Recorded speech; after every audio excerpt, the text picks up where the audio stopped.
compor ou restituir o lesado àquilo que foi prejudicado à situação anterior. É devolvê-lo ao status quo ante, isto é, a situação anterior ao fato que lhe causou o prejuízo. E isto se faz, como todos sabemos, de forma absoluta, quando se trata de danos materiais.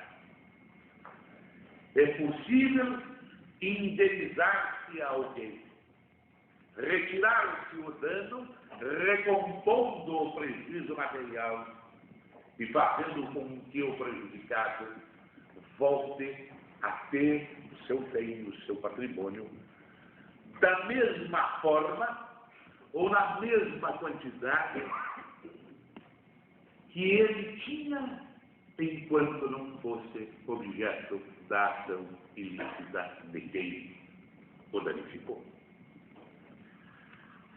Já não se pode dizer o mesmo quando falávamos em dano moral. O dano moral não pode ser indenizado, isto é, não é possível que aquele que sofreu um dano moral possa, em razão de um ressarcimento, e digo ressarcimento genericamente, voltar ao status quo ante, isto é, antes do fato que lhe causou a dor moral, o dano moral.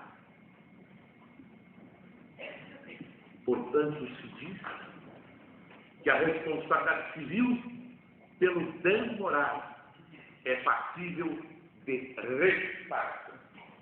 Reparar é mitigar, é diminuir, é de qualquer forma buscar uma compensação, mas não uma restituição íntegro, isto é, uma restituição na integralidade a respeito dos resultados da atitude causadora do dano moral.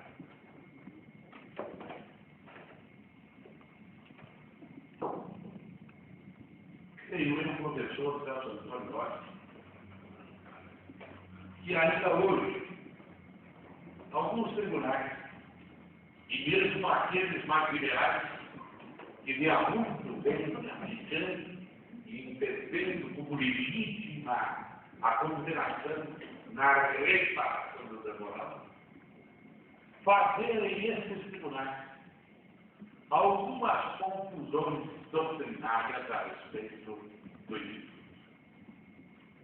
E creio eu que isto ocorre até mesmo porque a origem no Brasil das condenações que se diziam por dano moral se fizeram equivocadamente a título de indenização por dano moral.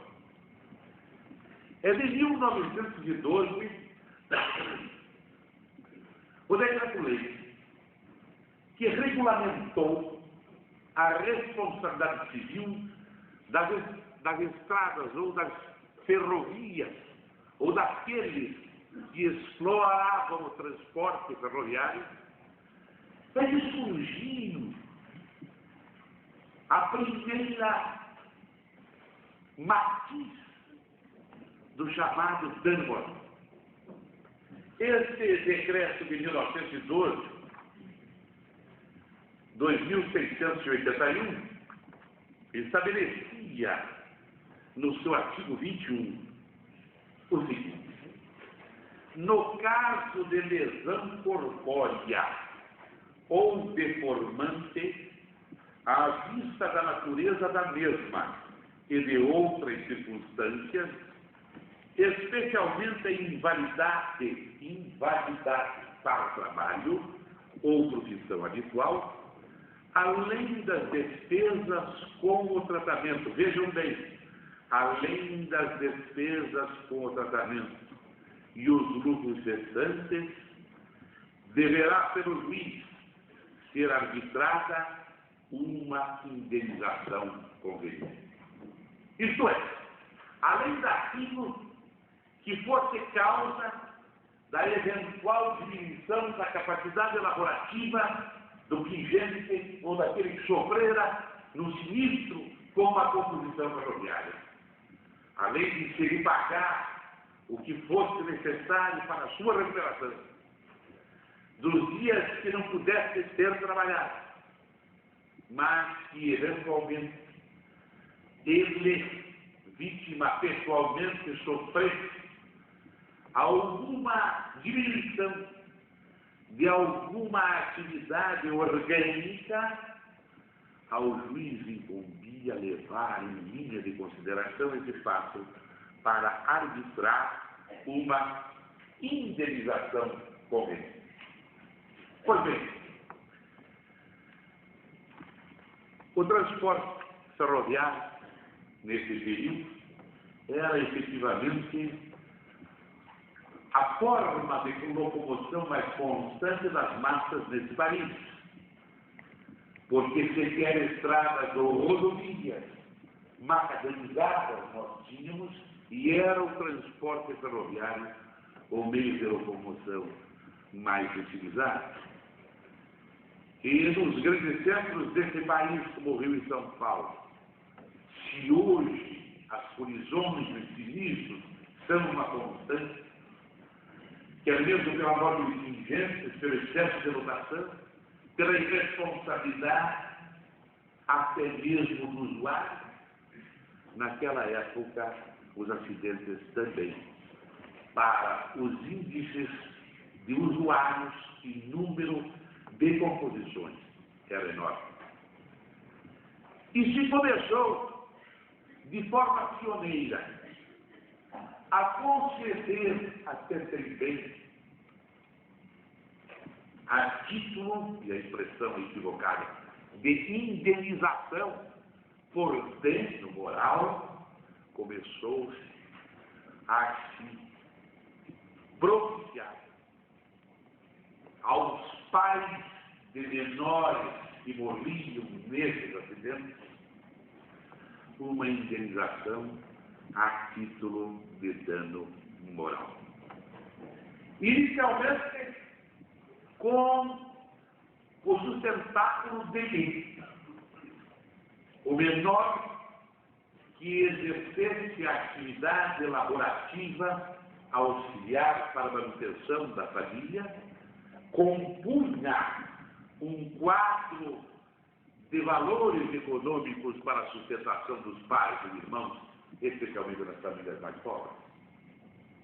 E essa era a justificativa para o efeito de se conferir e se dizia indenização e se dizia a título de dano moral.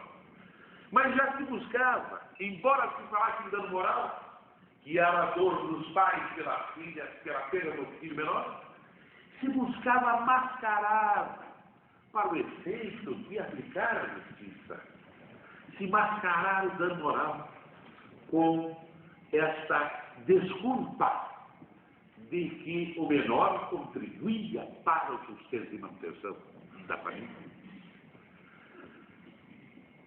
E logo a seguir, meus senhores, passou-se a se desconsiderar em alguns tribunais a existência ou não desse trabalho do menor para o efeito de assim mesmo conferir essa indenização por dano moral.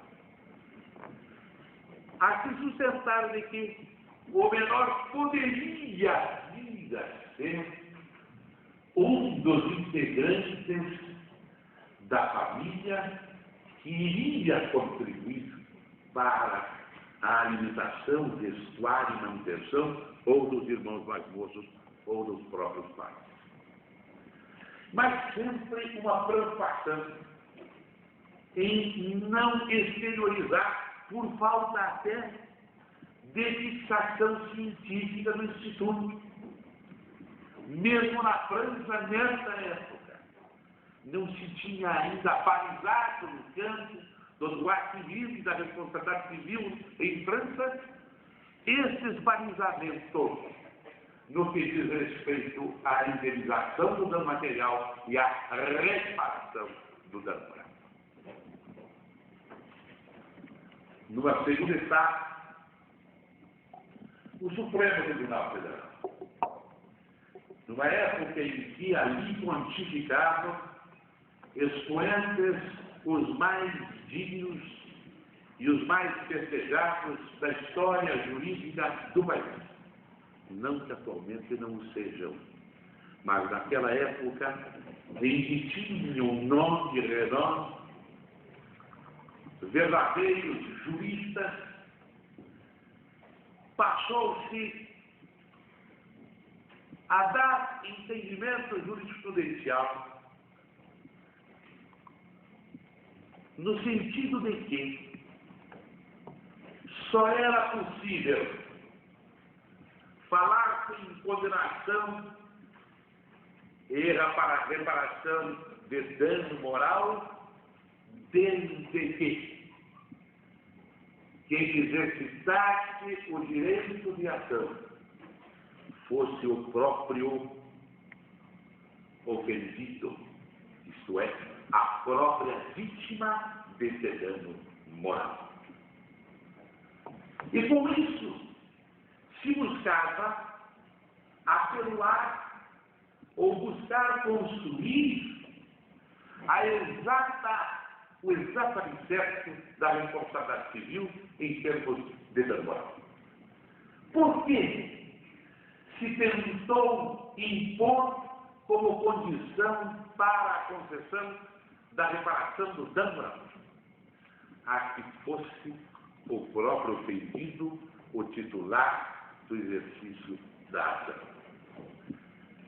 Porque se passou a entender de que não se justificava tecnicamente, doutrinariamente, o pagamento aos pais pela perda do filho menor.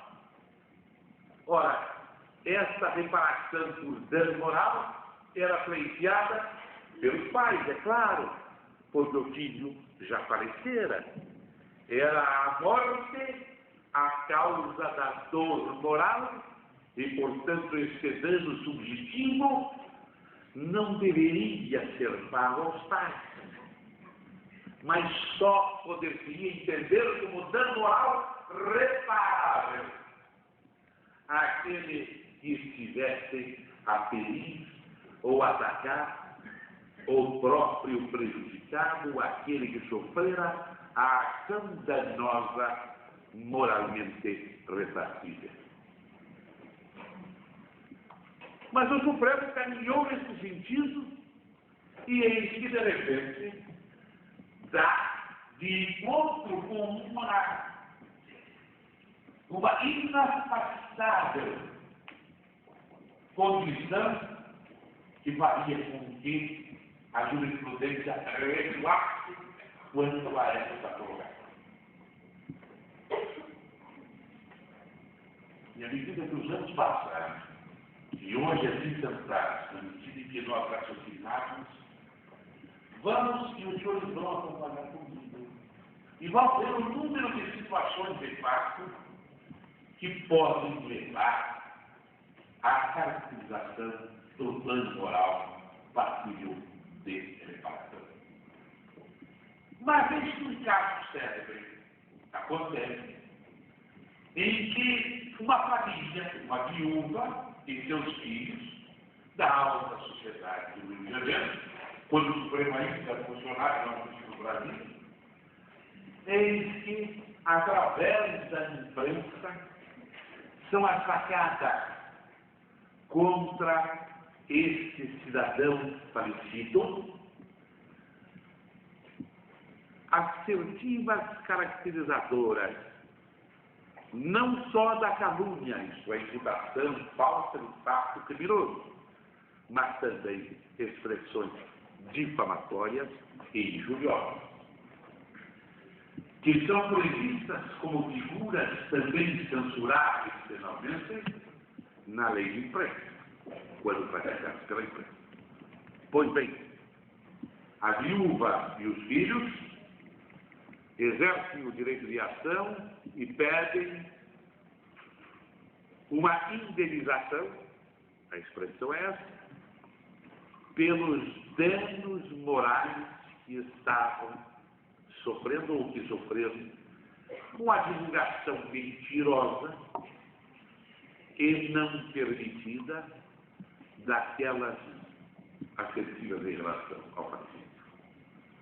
E o Supremo então diz, evidentemente, que os crimes contra a honra e alguns deles, ou os crimes praticados contra o morto, está lá no Código Penal, a calúnia praticada contra o morto é punido.